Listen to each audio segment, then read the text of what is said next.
فاتحة المؤلف هذا الكتاب تنبيه الكافرين تعليم الشيخ نصر بن محمد بن إبراهيم السمرقندي قدس سره ونفعنا بالبداية والمسلمين أسرار الفاتحة أعوذ بالله من الشيطان الرجيم بسم الله الرحمن الرحيم الحمد لله رب العالمين الرحمن الرحيم مالك يوم الدين إياك نعبد وإياك نستعين اهدنا الصراط المستقيم صراط الذين أنعمت عليهم غير المغضوب عليهم ولا الضالين. قال سبحانه رحمه الله تعالى وأدب نفع وببركة علومهم وبكم في الدارين آمين. بسم الله الرحمن الرحيم. وروي عن محمد بن السمك أنه نظر إلى مقبرة فقال لا يغرنكم سقوط هذه القبور. Diriwayatkan dari Muhammad bin As-Samak, sama apa ikan? Anahu sesungguhnya Muhammad bin Samak ketika melihat makbarah atau kuburan, maka berkata Muhammad, la yaghurrannakum, janganlah kau tertipu, sukutu hadir kubur, dengan diamnya kuburan.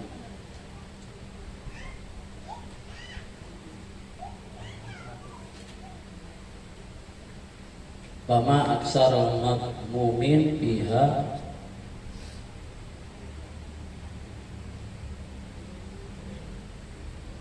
wala yaghurrannakum istiwa'ul kubur fama asadda tafawutahum biha. Ayam bagil akili ayyub sirah min dzikril qabri qabla ayyudkhilahu. Dan janganlah kalian tertipu dengan ratanya kuburan. Fama asadda, maka tidak ada yang lebih berat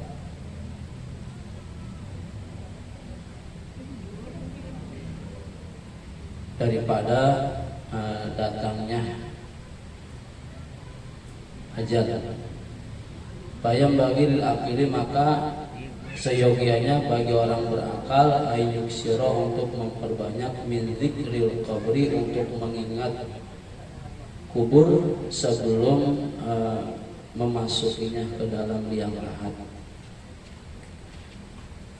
Sarahnya adalah bahwa ketika kita menghantarkan jenazah ke pemakaman, maka kita jangan tertipu dengan diamnya kuburan. Artinya ketika kita menghantar jenazah ke pemakaman, ke kuburan, maka seharusnya kita mengambil iktibar, ya, mengambil pelajaran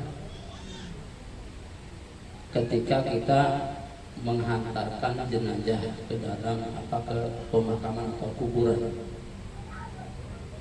Jadi di sini kita bagi orang berakal untuk memperbanyak daripada ingat kubur sebelum kita memasukinya ke dalam liang lahat.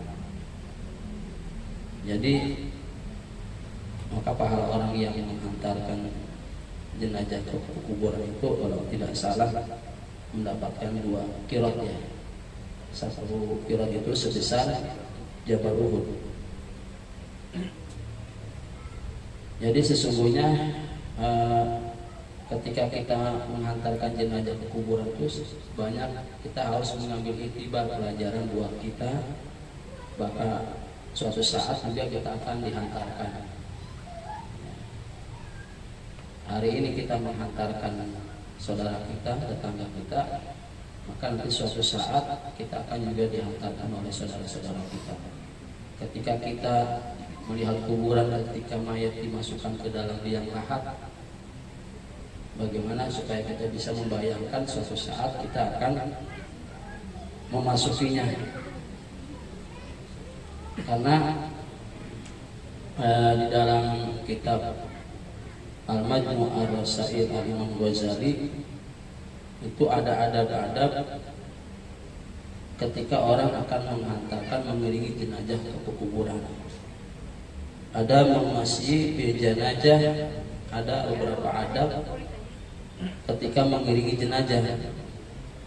Yang pertama dawamul khusyu'i, yaitu senantiasa khusyuk. Jadi ketika kita melayat tetangga saudara kita yang meninggal dunia wafat, diusahakan kita dalam khusyuk, artinya betul-betul kita berbelasungkawa, ya, merasakan bagaimana sedihnya, pedihnya saudara ditinggalkan oleh daripada keluarga kita.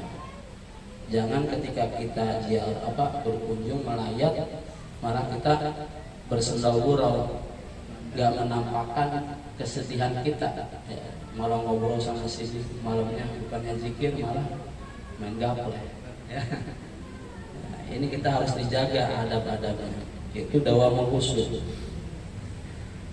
Yang kedua ghadul basari, itu menundukkan pandangan.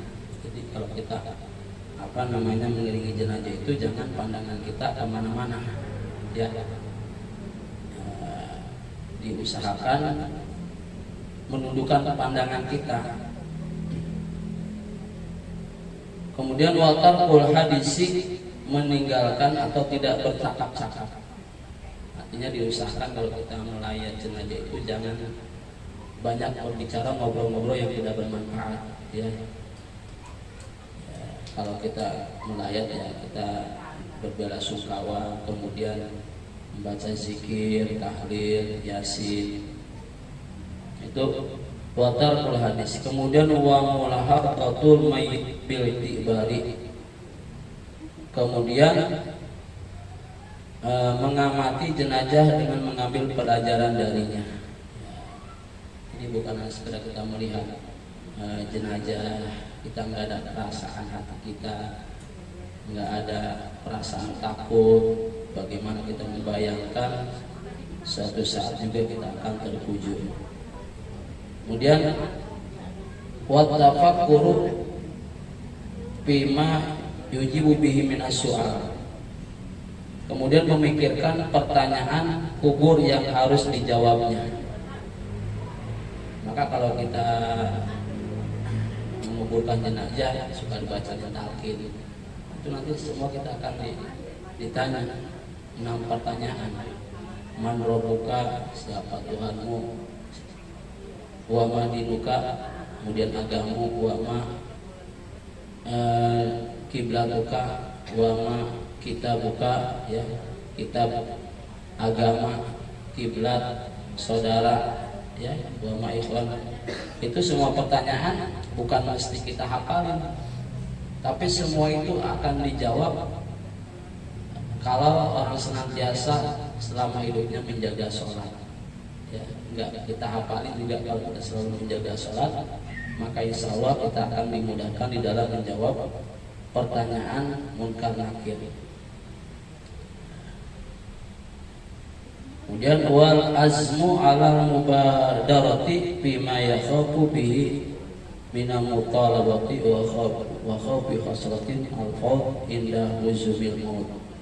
Kemudian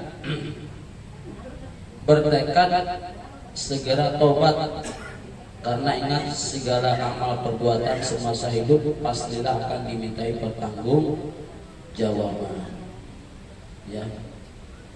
Kita harus punya keinginan ketika kita melayat, menyolati, menghantarkan ke kuburan, kita harus ada itikat dari diri kita, harus supaya kita segera bertobat, ya, segera memperbaiki diri. Jadi ingat terhadap semua perbuatan semasa hidup kita, pastilah nanti setelah kematian itu semuanya akan dipertanggungjawabkan. Kemudian juga berharap agar tidak termasuk ke dalam golongan yang akhir hidupnya buruk ketika maut datang menjemput. Jadi kita berharap ketika kita melayat, mensolatkan, menghantarkan jenazah, kita berharap supaya kita dalam wafatnya itu dalam keadaan husnul khotimah. Jadi sesungguhnya ketika ada tetangga kita, saudara kita meninggal, itu sebenarnya nasihat buat kita, pelajaran buat kita. Cukuplah kematian itu sebagai nasihat buat kita semua. Jadi di dalam kitab ini kita diajarkan ketika kita melihat kuburan itu, janganlah kita tertipu dengan lihat kuburan kemudian banyak begitu, tapi kita tidak ada perasaan dalam hati kita, itikat kita tidak bisa tidak mengambil pelajaran daripada orang-orang yang meninggal dunia. Mudah-mudahan sekali lagi ini belajar buat kita. Mudah-mudahan kita selalu, kalau ada orang meninggal, ada orang yang keluarga kita, itu menjadi itibar pelajaran buat kita. Dengan kita ingat kematian, maka insya Allah bukan berarti kita nggak ada semangat hidup, justru harus semakin lebih giat lagi untuk beribadah yang banyak amal kebaikan. Mudah-mudahan bermanfaat. Kurang lebihnya mohon maaf.